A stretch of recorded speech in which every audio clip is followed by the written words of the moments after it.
हाँ, आप सभी स्टूडेंट्स को मेरा स्वागत है। तो आज अपने आयुर्वेद परिचय एवं सिद्धांत ये पढ़ रहे हैं, ठीक है।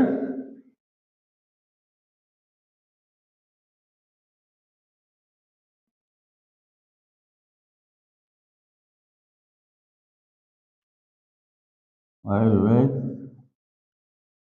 परिचय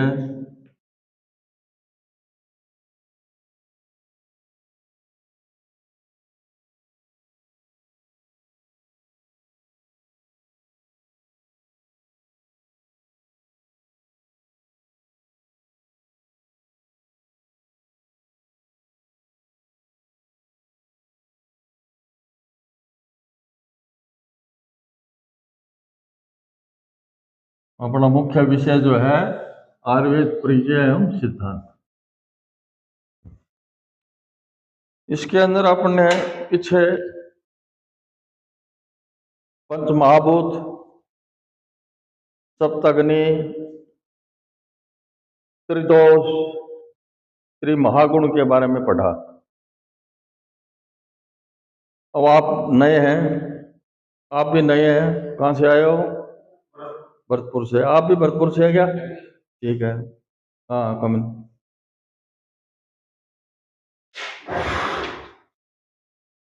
तो आपने वीडियो देखा है क्या पीछे का?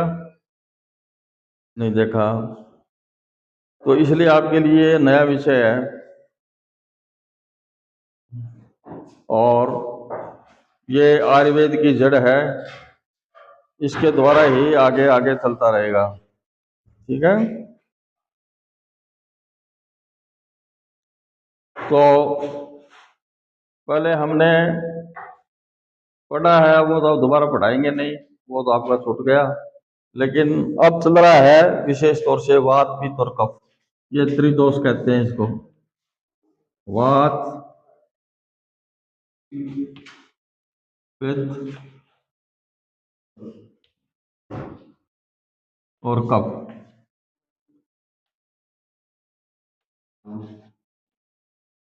वात, पित्त, कफ क्या है? ये शरीर के अंदर रहते हैं, ये दोष हैं। इसको दोष क्यों कहते हैं? कि ये शरीर को दूषित करते हैं। अगर ये साम्य अवस्था में, समान अवस्था में रहेंगे तो अपना शरीर स्वस्थ रहेगा, और अगर ये विषम हो जाएंगे, कम ज्यादा हो जाएंगे, तो आदमी बीमार पड़ जाता है, रोगी बीमार पड़ जाता है, ठीक है। और इसके बारे में अपने बताया कि वात के भी 5 भेद होते हैं, पित्त के भी 5 भेद होते हैं, और कफ के भी 5 भेद होते हैं, ठीक है। इसके बारे में मैंने बता दिया डिटेल में, वात के बारे में बता दिया, पित्त के बारे में बता दिया। आज है वो कफ के बारे में आएगा, ठीक है। तो कफ से स्टार्ट करते हैं आपने, भाई कफ दोष क्या चीज है? श्लेष्मा या कफ दोष की उत्पत्ति का जल महाभूत ही होता है। श्लेष धातु में मनिन प्रत्यय लगाने के श्लेष्मा शब्द की उत्पत्ति होती है। श्लेष धातु में मनिन प्रत्यय लगाने से श्लेष्मा शब्द की उत्पत्ति होती है। अब ये संस्कृत के शब्द हैं, ये संस्कृत के शब्द हैं, थोड़ा वैसे तो पढ़ लिया करो, लेकिन समझ में तो डिटेल तो हिंदी दे रखी है नीचे, हिंदी पढ़ लिया करो, ठीक है। हैं? हाँ, एग्जाम में श्लोक नहीं आते हैं, एग्जाम में तो आपके क्वेश्चन आएंगे कि भाई कब के बारे में गुण और कर्म लिखो, तो उसमें आप हिंदी में लिख सकते हो, हिंदी है। और श्लोक में अगर आपको याद है कोई तो श्लोक भी लिख दो, डिटेल तो करनी ही पड़ेगी आपको। अगर श्लोक भी आप लिखते हो एग्जाम में तो उसकी डिटेल तो आपको करनी पड़ेगी। हाँ, खाली श्लोक से काम नहीं चलेगा, तो इसलिए मैं डिटेल ही पढ़ा रहा हूं आपको। श्लिष आलिंगने धातु से कृदंत प्रत्यय होने पर श्लिष इति, इस निरुक्ति से श्लेष्मा शब्द बनता है। आलिंगनार्थ श्लिष धातु मनिन प्रत्यय सर्व धातु मनिन इति गुणे च कृते श्लेष्मेति रूपम, ये डल्लड़ ने कहा है। अर्थात श्लेष धातु में मलिन प्रत्यय गुण होकर श्लेषमा शब्द की व्युत्पत्ति होती है। आलिंगन का शाब्दिक अर्थ होता है संयोग करना या जोड़ना। आलिंगन का क्या शब्द है? आलिंगन किसे कहते हैं? संयोग करना या जोड़ना।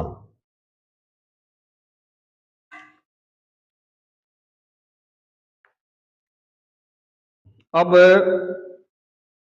ये तो ऋषि महर्षि हुए हैं, तो उसमें कौन कौन से हैं? जैसे चरक,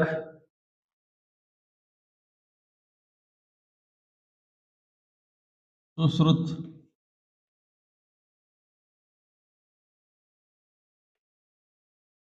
वाग्भट, डल्लन,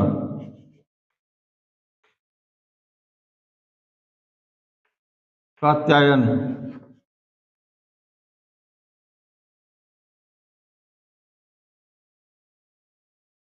ये जो प्राचीन समय में इनको वैज्ञानिक ही कहते हैं। आज के टाइम में वैज्ञानिक कहते हैं ना, उस समय के ये वैज्ञानिक ही हैं। इन्होंने खोज की है, जड़ी बूटियों की खोज की है। जड़ी बूटी द्वारा इलाज हुआ था। पहले ये केमिकल वगैरह की ये नहीं थी, पहले जड़ी बूटियों के द्वारा ही इलाज होता था, और वो भी आज भी हो रहा है। आज है ना। अब आप जैसे मान लो इलाज कौन रहता है, उदाहरण दे लो कि जैसे आप चाय पीते हो, चाय में अदरक डाल दी तो कैसा स्वाद होगा उसका? जो शरीर के अंदर या कंठों में कफ है वो कफ दूर हो जाएगा।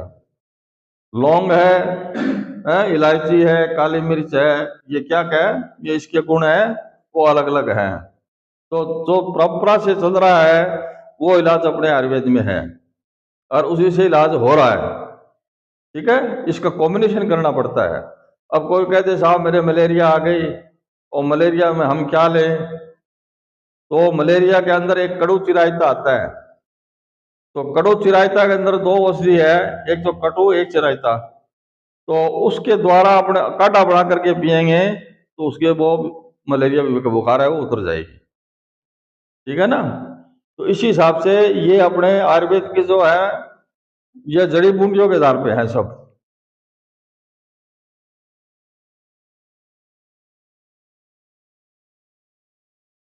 अब लिखा है कि केन जलेन फलती वर्धते इति कफ है। जो जल से बढ़ता है उसे कफ कहते हैं। भाई पानी से कफ बढ़ेगा, क्यों? श्लेष्मा परस्पर विघटित हुए शारीरिक अणुओं के आपस में संश्लिष्ट कर मिलाने वाला होता है।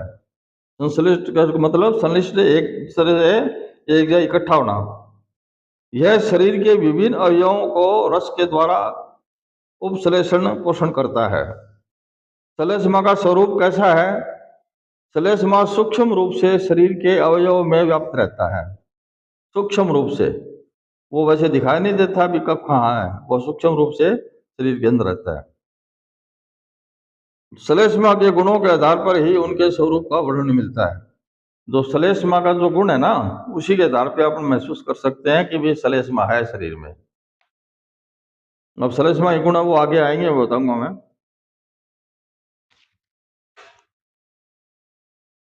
संदिग्धता, शीतता, भारीपन, श्वेतपन, मधुरता, स्थिरता, पिछलता, चिकनापन, ये कफ के आत्मरूप यानी अपने स्वरूप हैं।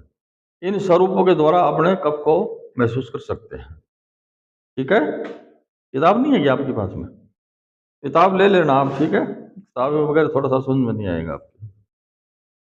कफ के गुण क्या है? गुरु, शीत, मृदु, स्निग्ध, मधुर, स्थिर, पिच्छल गुण वाला श्लेष्मा होता है। इसके विपरीत गुण वाले द्रव्यों के सेवन से कफ का शमन होता है। हाँ, ठीक है। विपरीत वाले गुण कौन से हैं? पित्त वाले और वात वाले। सुश्रुत के अनुसार में क्या लिखा है कि श्वेत गुण स्निग्ध, पिच्छल, शीत, मधुर तथा विदग्ध होने पर लवण रस वाला श्लेष्मा होता है। आगे लिखा है वाग्भट। वाग्भट ने ये लिखा है, अब आज सारंगधन के अनुसार है स्निग्ध गुरु श्वेत पिछिल शीतल गुण वाला सलिस्मा होता है। यह तमोगुण प्रधान तथा रस में मधुर होता है। विकृत होने पर लवण रस वाला हो जाता है। भाव प्रकाश के अनुसार से अब देखो नीचे सारणी दी हुई है, सलिस्मा के गुण की सारणी है। ठीक है, ये जो आचार्य हुए हैं ना पहले, जैसे चरक है, सुश्रुत है, वाग्भट है, सारंगधर है, इन्होंने अलग अलग इनके गुण बताए हैं। जैसे चरक ने गुण क्या बताए हैं? गुरु शीत मृदु स्निग्ध मधुर स्थिर पिछल सुलक्षण मंद सांद्र स्तिमित अच्छ। ठीक है। सुश्रुत के अनुसार से क्या है? श्वेत गुरु स्निग्ध पिछल शीत मधुर प्राकृतिक अवस्था में, लवण विकृता अवस्था में। ठीक है। वाग्भट के अनुसार क्या है? स्निग्ध शीत गुरु मंद लक्षण सुलक्षण मृत्यन स्थिर। और सारंगधन के अनुसार क्या है? स्निग्ध गुरु श्वेत पिछल शीतल तमो गुण मधुर प्राकृतिक अवस्था में और लवण विकृत अवस्था में हो जाता है। ठीक है। अब है भौतिक गुण। भौतिक गुण क्या है? श्वेत मतलब इसका वर्ण क्या होता है? श्वेत यानी व्हाइट। गंध कैसी होती है? गंध नहीं होती इसके अंदर। अगर स्वस्थ व्यक्ति का जो कफ है उसके अंदर गंध नहीं होती है, दुर्गंध नहीं आती है उसमें। रस है, मधुर है, कफ का रस जो है वो मधुर है। और स्पर्श से शीत स्निग्ध पिछल सांद्र व द्रव्य, अगर इसको अपन छुएंगे ना, स्पर्श करेंगे तो शीत स्निग्ध पिछल सांद्र एवं मृदु महसूस होगा। गुण मूर्त गुण शीत स्निग्ध मंद मृदु स्थिर पिछल लक्षण स्थूल सांद्र श्वेत मधुर लवण विदग्धता में।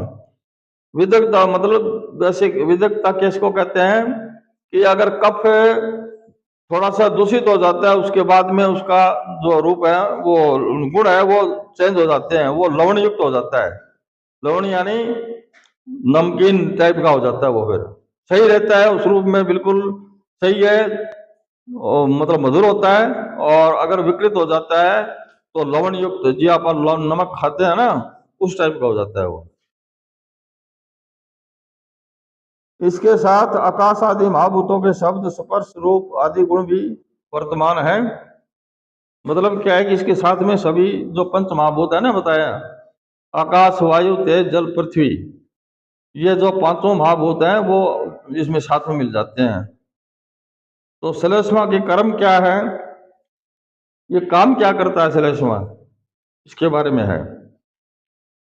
इस श्लेष्मा के अंतर्गत रहने वाला सोम ही कुपित या अकुपित होकर शरीर में शुभ तथा अशुभ कर्मों को करता है। जैसे दाढ़ शरीर में दृढ़ता। ठीक है, ये संस्कृत के शब्द है तो थोड़ा हिंदी का ले लिया करो, इसको समझ में ज्यादा आएगा। स्थिरता शरीर का उपजय, बृहंगण कर्षता दुर्बलता करना, उत्साह कार्य करने की दृढ़ इच्छा, आलस्य वृष्टा मैथुन शक्ति बढ़ाना, नपुंसकता विषयों का ज्ञान अज्ञान बुद्धि, अपने कार्य के ठीक प्रकार से करना, मोह बुद्धि का ठीक प्रकार से कार्य नहीं करना आदि उत्पन्न करना, यह प्राकृतिक श्लेष्मा के कर्म है। ठीक है, यह प्राकृतिक श्लेष्मा के कर्म है। अब शरीर में स्नेह को बनाए रखना, संधि बंधनों को ठीक रखना, शरीर में या संधियों में स्थिरता का होना, शरीर में गुरुता बनाए रखना, मैथुन करने की शक्ति, बल को स्थिर रखना, सहन शक्ति, धीरता, लोभ को न करना, यह श्लेष्मा का प्राकृतिक कर्म है। प्राकृतिक कर्म मतलब सम अवस्था में अगर कफ रहता है तो ये ऊपर वाला है, ये बिल्कुल प्राकृतिक गुण है इसके। ठीक है, श्लेष्मा को बल कहा गया है। जब ये स्वाभाविक अवस्था में रहता है तो शारीरिक बल की वृद्धि होती है। स्वाभाविक गुण है नहीं इसके, अपने आप स्वाभाविक गुण में रहेगा, बिल्कुल स्वच्छ रहेगा, स्वस्थ रहेगा, तो ये बल की वृद्धि करता है। विकृतावस्था में रहता है तो शरीर को मलिन करता है। अगर ये विकृत हो जाता है जैसे खांसी जुकाम बुखार वगैरह हो जाती है उससे। ठीक है, तो इसे मल कहते हैं। तो मल तो अपने आप ही हो गया, दूषित हो गया जब। इसे ओज भी कहते हैं, विकृतावस्था में इसे पाप भी कहते हैं। ये इसके शब्द हैं। प्राकृतिक श्लेष्मा तथा ओज दोनों पर्यायवाची शब्द हैं। श्लेष्मा, ओज, ये दोनों हाँ पर्यायवाची शब्द है ये। अब सुश्रुत के अनुसार इसमें क्या है कि कफ अमाशय में ही रहता है, वह अपने प्रभाव से तथा जलीय क्रिया से श्लेष्म स्थानों तथा शरीर का उपकार करता है। अब ये अमाशय कहाँ है, आपको पता है क्या? अमाशय कहाँ होता है शरीर में, पता है क्या? बोलो। हाँ नहीं, अमाशय अपने खड़े होके बताओ, शरीर में हाथ लगा के कि भाई यहाँ होता है। अमाशय अपने लेफ्ट साइड में होता है। भोजन नली के द्वारा भोजन खाते हैं, भोजन खाने के बाद में सबसे पहले अमाशय में जाता है, ठीक है? हाँ, उसको अमाशय बोलते हैं, इंग्लिश में स्टोमक बोलते हैं, ठीक है? तो इसका शरीर का उपकार करता है, छाती में स्थित कफ त्रिक को धारण करता है तथा अन्न रस व अपने सौम्य वीर्य से हृदय का अवलंबन करता है। जिह्वा के मूल भाग कंठ में स्थित कफ अपने सौम्य गुण से रसेंद्रिय को सर्व प्रकार से रस ज्ञान में प्रवृत्त करता है। सिर में स्थित कफ स्नेह व संतर्पण क्रियाओं द्वारा तथा अपने सौम्य प्रभाव से ज्ञानेन्द्रियों के अनुग्रहित अपने कर्मों को करने में सक्षम करता है। संधियों में स्थित कफ सब संधियों को जोड़ने से उनका उपकार करता है। अगर ये कफ साम्य अवस्था में रहता है तो ये बल कारक है। बल कारक का मतलब है कि सभी रक्त धातुओं को ठीक तक रखता है ये। अब आता है वाग्भट के अनुसार, ये जो ऋषि मुनि है ना, ये अपने अपने मत दिए हैं, तो इसलिए वाग्भट क्या कहता है कि अंगों की दृढ़ता, स्निग्धता, भली प्रकार की संधि बंधों को बांधने रखना, वृष्टता, मैथुन कर्म में समर्थता, क्षमा, सहिष्णुता, धी यानी बुद्धि, ज्ञान, धैर्य, धीरता, बल, अलोलुपता, लालची न होना आदि कार्यों में श्लेष्मा इस शरीर को बनाए रखता है, ठीक है? श्लेष्मा स्थिरत्व, स्निग्ध, संधि, बंधन, रक्षा भी श्लेष्मा के प्राकृतिक कर्मों की सारणी दी गई है। ये तीन जो ऋषि है इसके बारे में बताया गया है, ये सारणी बताई गई है। ये सारणियों को आप जरूर देखें, किताब है ना, किताब में सारणी में जरूर देख लिया करो, डिटेल में पढ़ के सारणी में देख लिया करो, आपके समझ में जल्दी आ जाएगा। तो चरक क्या कहता है कि सनिग्धता, संधि, बंधनों में दृढ़ता, स्थिरता, गुरुता, वृष्टता, बल, क्षमा, धृति, अलोभ, दारिद्र्य, स्थिरता, उपचय, बृंगन, कृष्णता, उत्साह, आलस्य, वृष्टता, बलिपता, ज्ञान, अज्ञान, बुद्धि, बोध आदि को करता है, ये चरक कहता है। और सुश्रुत क्या कहता है? संधि, संश्लेषण, स्नेहन, रोपण, पूर्ण, बल एवं स्थिर अंगों में सनिग्धता, संधियों में स्थिरता, बल, उत्साह आदि। वाग्भट क्या कहता है कि स्थिरता, सनिग्धता, संधि, बंधन, क्षमा, स्नेह, कठिन्य, कंडु, शीतता, गुरुता, बंध, उपलेप, स्थैमित्य, शोफ, अपाक, अनिद्रा, अतिनिद्रा, श्वेत, वर्ण और चिरकारिता। अब श्लेष्म दोष के स्थान, श्लेष्म किसको कहते हैं? कफ को ही कहते हैं श्लेष्म, ध्यान रखना। हाँ, श्लेष्म जो शब्द दिया ना, ये कफ को ही श्लेष्म कहा जाता है। संपूर्ण शरीर में गमन करने वाला वात, पित्त, कफ कुपित व अकुपित होकर शुभ तथा अशुभ काम को करने वाले होते हैं। जब ये अपने स्वाभाविक रूप में रहते हैं तो शरीर में वृद्धि, बल, वर्ण, प्रसन्नता आदि शुभ कार्य करते हैं। मैंने बताया नहीं कि वात, पित्त, कफ अगर समान रहेंगे तो ये शरीर में रह करके क्या करेंगे? बल, वर्ण, प्रसन्नता आदि शुभ कार्यों को करते हैं। जब वे विकृत हो जाते हैं तो इनके प्रकार के रोग जैसे अशुभ कार्यों के करने वाले होते हैं, फिर वो शरीर रोगी हो जाता है। तो वात, पित्त और कफ समान रहना जरूरी है, ये आयुर्वेद की जड़ है। उरु प्रदेश, उरु प्रदेश किसको कहते हैं? वक्षस्थल, छाती होती है ना अपने, इसको वक्षस्थल बोलते हैं। उरु प्रदेश कह दो या छाती नल कह दो। सिर, ग्रीवा, ग्रीवा परव अमाशय मैदा के कफ के स्थान है। इससे भी वक्ष स्थल विशेष रूप से कफ का स्थान है। अब सभी मतलब स्थान तो सारे शरीर में ही है कफ तो, लेकिन विशेष जो है वो छाती के अंदर ही रहता है। ठीक है, उरु प्रदेश में,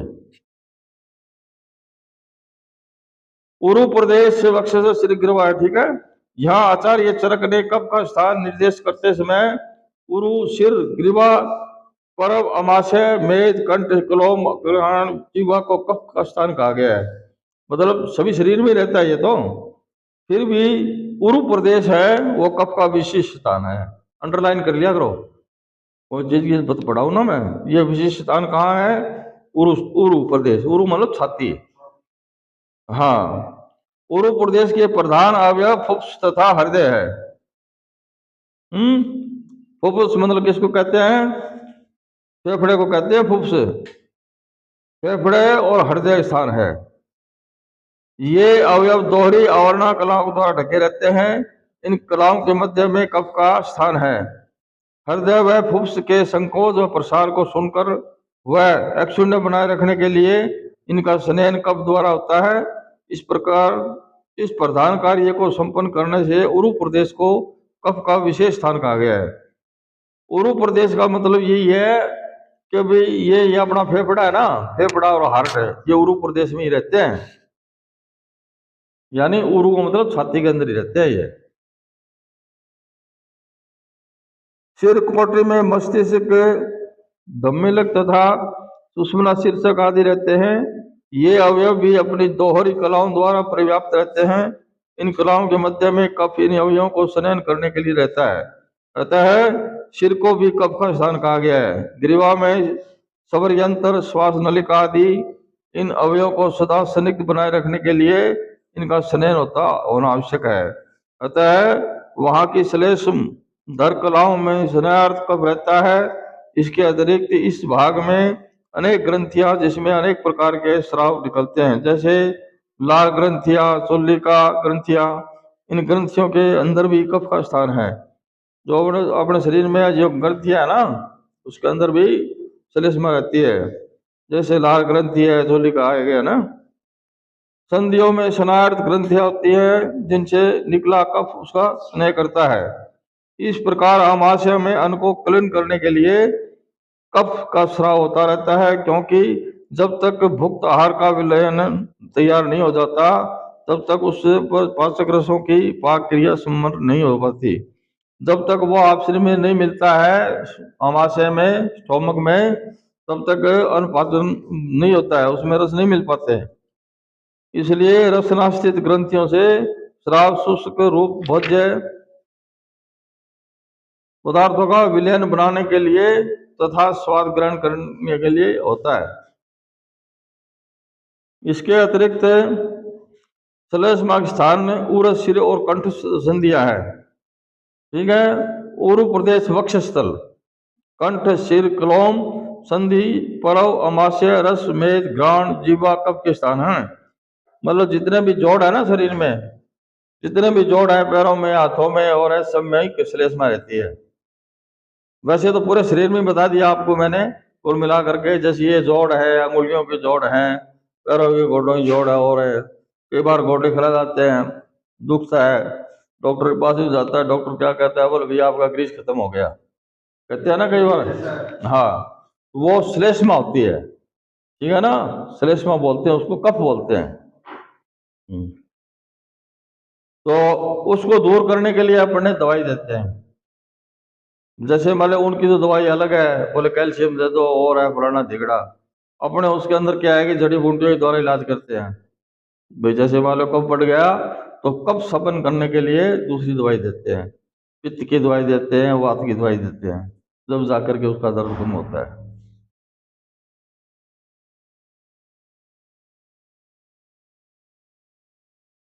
अच्छा, काश्यप के मतानुसार क्या कहा गया है? मेद, सिर, ऊर प्रदेश, ग्रीवा, संधि, बाहु में कफ के आश्रय के स्थान है। उनमें से हृदय विशेष रूप से श्लेष्मा का स्थान कहा गया है। वो बात वही आती है, उरु प्रदेश श्लेष्मा। वही उरु में जैसे हृदय है, स्टोमक है, फेफड़ा है, यहाँ सभी आचार्यों में कफ का विशेष स्थान आमाशय माना गया है। जैसे मानो ये 4 ऋषि है, ये अपने डिटेल में पढ़ के आए हैं, ये सारणी दे दी इन्होंने। तो चरक क्या कहता है कि ग्रीवा, परव, अमाशय व मेध। परव किसको कहते हैं? पेरू। ये जो ये है ना अपना पेरुआ बोला पाना, इसके अंदर परव कहते हैं इसको।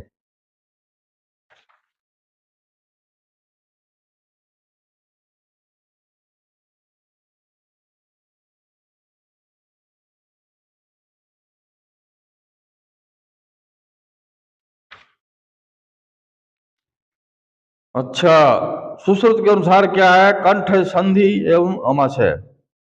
और वाग्भट के अनुसार से है उरु, कंठ, सिर, कलोम, परव, अमा, सव, अमाशय ये रस, मेद और प्राण, जीवा। और कश्यप के अनुसार से है मेद, सिर, उरु प्रदेश, ग्रीवा एवं संधि एवं हृदय। ठीक है। अच्छा, अब है कफ के भेद। कफ के भेद कौन से हैं? मैंने पहले भी आपको बताया था, अलग अलग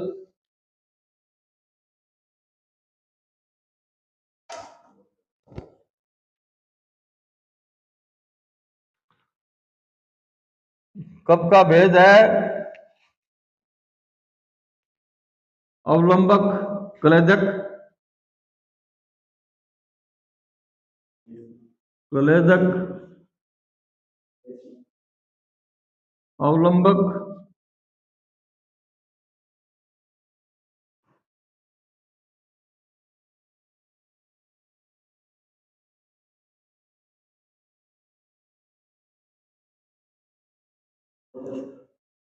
हाँ क्लेदक, अवलंबक, बोधक और तर्पक।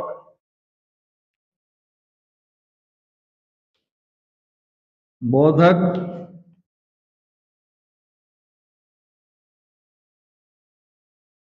और तर्पक।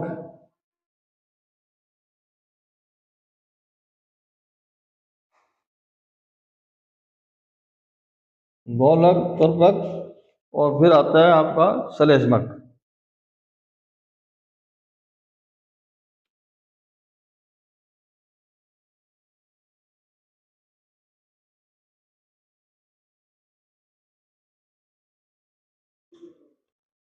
ठीक है, ये 5 भेद है।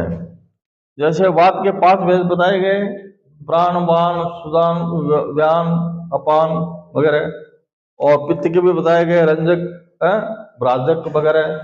ये 5 भेद बताए गए।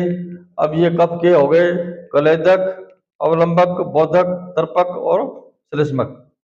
ये 5 भेद हैं। ये तीनों के 5-5 भेद हो गए।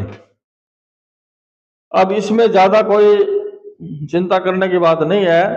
आपके ये वात पित्त कफ समझ में आ जाएंगे तो ये इसके गुण और कर्म पढ़ोगे आप, अपने आप ही समझ में आ जाएगा कहाँ रहता है ये। ठीक है ना? क्योंकि ये थोड़ा सा डिटेल में दिया हुआ है, थोड़ा नए नए है, अभी आपके समझ में नहीं आ रहा है। दो तो जरा पढ़ोगे ना तो अपने आप समझ आ जाएगा। अब अपने कलेदक कफ को लेते हैं। कलेदक कफ का स्थान, विशेष कर्म क्या है? आचार्य वाग्भट के कलेदक कफ का स्थान अमाशय बताया गया है। अमाशय कहाँ रहता है? शरीर के लेफ्ट साइड में। जो अपन भोजन करते हैं वो सबसे पहले अमाशय में जाता है, स्टोमक में जाता है। ठीक है।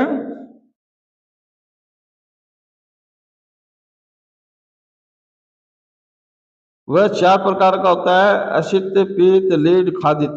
ठीक है। नहीं, जो भी अपन भोजन करेंगे उसमें क्या क्या चीजें होती हैं, मतलब जैसे कठोर खाना भी होता है, उसमें लिक्विड भी होता है, सब कुछ होता है उसमें। ये इस तरह का नाम बताया गया है कि हार को सूक्ष्म अवयव में विभक्त कर उसे गीला कर देता है। वो कफ का क्या काम करता है स्टोमक में?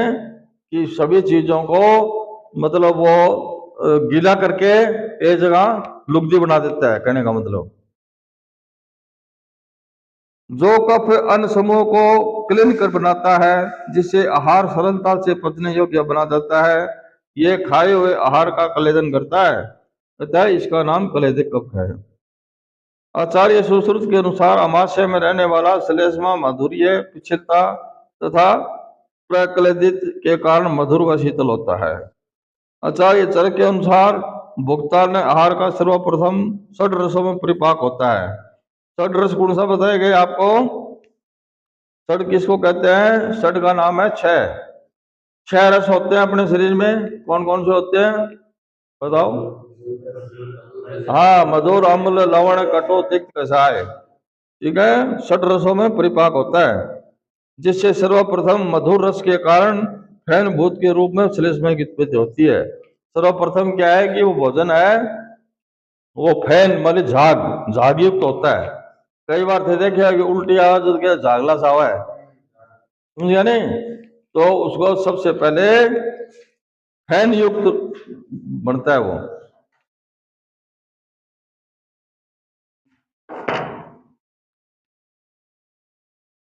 आचार्य सुश्रुत के अनुसार ये कफ अमाशय में स्थित रहकर अपने प्रभाव से वह जलीय क्रिया से शेष रेशमा के स्थानों में शरीर की अनुग्रहित करता है। अब अमाशय के अंदर क्या लिखा है? अन्न का कलेदन, अन्य कफ स्थानों का अनुग्रह, स्नयन व पिछल बनाना। ठीक है। अम्लम कफ का स्थान व विशिष्ट क्रम। अब अम्लक आता है, पहले क्या था? श्लेष्मक, और अब है अवलंबक। आचार्य वाग्भट के अनुसार उरु प्रदेश में, उरु प्रदेश वही बताया अपने फेफड़ा और हृदय स्थित कफ अपनी शक्ति से त्रिक तथा अनवेरीय आहार का प्रसाद के साथ हृदय का तथा शेष कफ के स्थानों का वक्ष स्थल में रहता हुआ जल के कार्य द्वारा अवलंबन करने से अवलंबक कफ कहा जाता है। ठीक है। यहाँ त्रिक संधि का अर्थ है सिर तथा दोनों बाहुओं की संधियों में से। त्रिक संबंध किसे कहते हैं? एक तो सिर, एक दोनों बाहुओं की संधि। ये दोनों बाह कौन किया अपने हमें संधि जो है ये जॉइंट है। उरु प्रदेश हृदय, हृदय के बारे में बनाया गया त्रिक संधारण, हृदय तथा फुफ्फुस आदि अवयवों का अवलंबन करना, अन्य कफ स्थानों का अवलंबन करना। अब आता है बोधक कफ। अपने दो चीज पढ़ लिया, श्लेष्मक और अवलंबक। अब तीसरा आता है अपने बोधक कफ। सभी आचार्यों ने बोधक कफ का स्थान जीव तथा कंठ प्रदेश माना है। जीव और कंठ प्रदेश और बोधक कफ जो है। आचार्य सुश्रुत के अनुसार जीवा के मूल व कंठ में स्थित कफ अपने सौम्य गुणों से रसेंद्रिय को रस का ज्ञान कराता है। रसेंद्रिय भाई अपने को चीज खाएंगे पिएंगे और है तो वो मतलब कफ है, वो अपने को महसूस कराएगा भी ये खट्टा है, मीठा है, कटु है, तिक्त है, जैसे भी है। तो ये जीवा और कंठ में रहता है। यह बोधक कफ वर्ण आदि का रोपण भी करता है।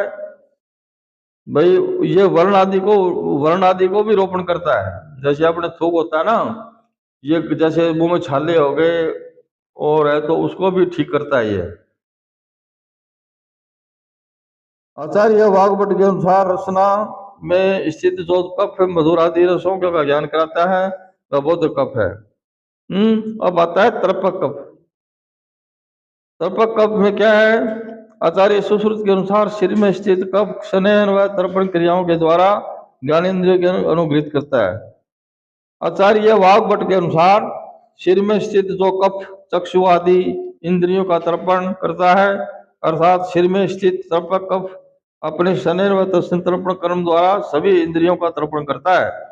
यह मस्तिष्क का संतर्पण करता है तथा मस्तिष्क से स्थित स्रोत जीवा, चक्षु तथा त्वचा, घ्राण इन इंद्रियों को अनुग्रहित करता है। घ्राण किसको कहते हैं? नासिका को, इसका तर्पण करता है।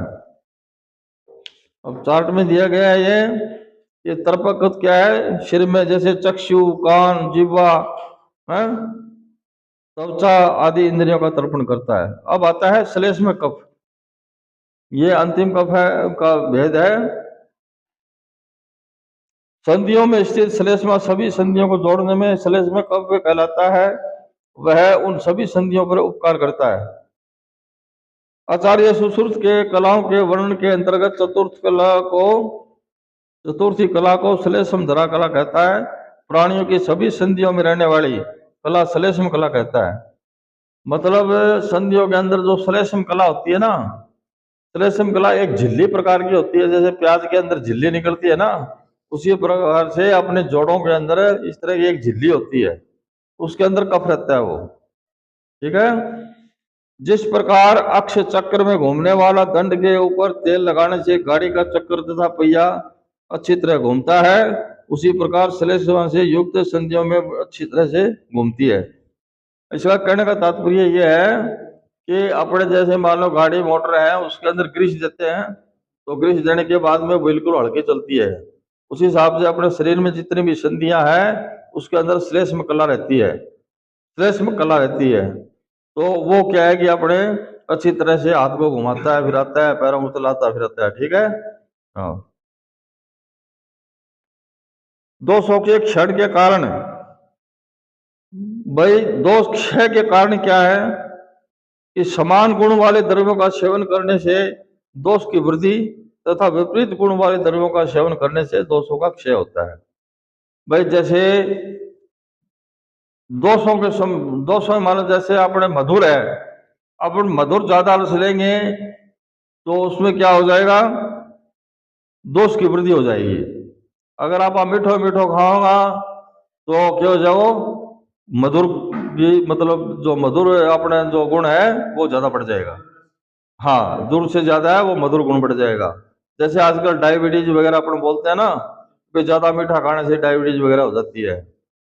तो उसके बाद में फिर क्या है, ये लिखा है विपरीत विपरीत गुण। अब जैसे मान लो डायबिटीज होगी, किसके विपरीत गुण वाले खाएंगे, जैसे करेला है, नीम है, इस तरह की चीज खाएंगे तो वो डायबिटीज कम हो जाएगी, उसके गुण है नहीं मधुर के, वो कम हो जाएंगे। आचार्य चरक के निम्नलिखित कारणों से दोष तथा धातु एवं मलों में क्षय होता है, इसका वर्णन इस प्रकार है। तो अधिक व्यायाम करना, अनशन यानी भूखा रहना, चिंता करना, रुक्ष आहार ग्रहण करना, परिमित असन अल्प मात्रा में आहार करना, तेज वायु तथा धूप में सेवन करना, भय लगना, शोक करना, रुक्षता कारक मद्य आदि पदार्थों को पीना है।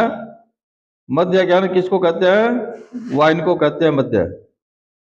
प्रजागर रात्रि में जागरण करना, कफ रक्त शुक्र तथा मलों को अधिक मात्रा में बाहर निकालना, काल का प्रभाव वय के अनुसार, वृद्धावस्था ऋतु के अनुसार आदान बल।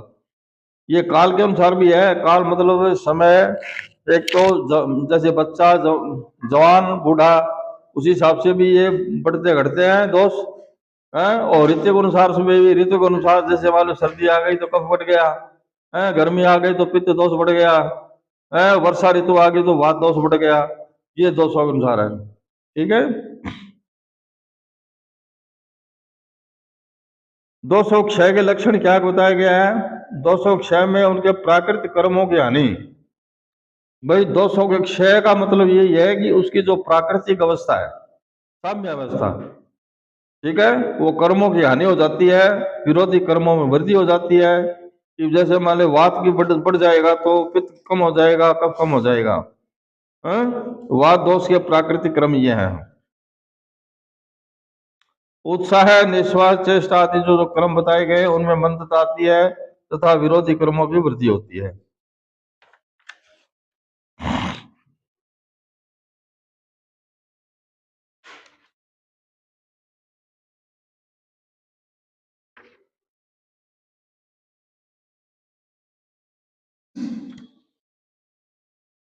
तो आपका इतना ही चैप्टर ठीक रहेगा, क्योंकि लंबा हो जाएगा फिर। ठीक है, ये आप थोड़ा नोट कर लेना, 69 पे है।